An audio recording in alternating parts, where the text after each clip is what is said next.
first one that really affected me was a 13-year-old girl who had been away from home for a while.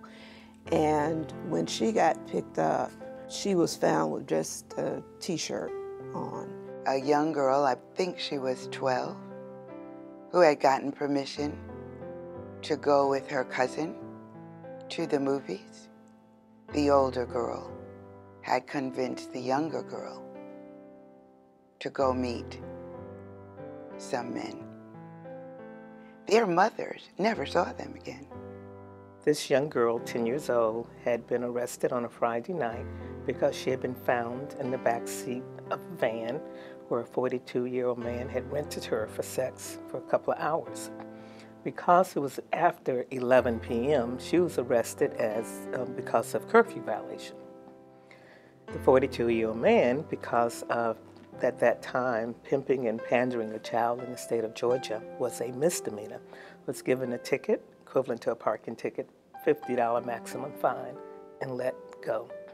I was absolutely stunned. But what struck me about the girls was they were so young, and when I look in their eyes, they had what I call kind of a look of death. And as I began to probe into what was going on, was when I got introduced to the notion of young girls being sexually exploited for money, and that it was a big business in our metropolitan area. Actually, we found flyers that were printed up in New York City that said, you don't need a passport, you don't need to go to Bangkok, come to Atlanta if you want to have a wonderful experience with a girl. Imagine how sickening that is. And these are grown men and women paying to have some type of sexual contact with children. That is enormous. You know, people ought to have this gut reaction to hearing that. These are children. They have been so dehumanized, or because they've been disappointed by the adults in their lives, they build up this kind of veneer that is very hard to kind of see beyond. Previously, most of them have been sexually abused, and they have mental health problems. You can overcome scratches and bumps and bruises and broken arms and legs, but it's much more time-consuming and difficult to overcome psychological issues. There was no therapeutic model for dealing with prostituted kids who were clearly suffering from post-traumatic stress syndrome, Stockholm syndrome, and that's just what was going on from the neck up. And I think it's our job as a community, as a city, as a society to try and make that be different. Nina and Deborah and Nancy were the first three to try and make that difference for those girls and to get them back something that had been taken from them.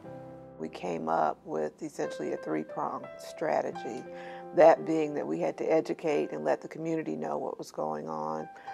Secondly, we had to find a place where girls could be treated. And then thirdly, we needed to make some legislative changes, because our feeling was that if the women in our town knew that this was going on, that they wouldn't stand for it. What we found absolutely stunning was, yes, there was a lot of pushback. That, as a matter of fact, a state senator who was very popular in the community in a committee meeting stood up and said to me bluntly, "You cannot stop prostitution. It's the world's oldest profession." And my response was, we're not talking about prostitution. We're talking about young girls being bought and sold. That first voice is often the hardest. You know, any of us can turn and look the other way and pretend we don't see it and not necessarily feel guilty. It takes one person to say, this is happening in our city, and stop and look at it and see it and help us stop it. And when these ladies first started out, there were no groups. There was no one to go to, and collectively as groups we've come together. I mean, it's just been phenomenal what we've done in the state of Georgia, and as a matter of fact, other states now copy us. We actually started this work in September, and we had a bill signed by March. Now that tells you volumes about the will and skill of folks in this community to do right on behalf of children. And so you can't see the problem as affecting other people's kids. You have to see it as this is a risk to society at large. The damage that is done to these kids and the long-term consequences of it, we can't begin to know. But we do know that it's not right and it's not just, and it's certainly not what Deborah and Nancy and Nina wanted for them.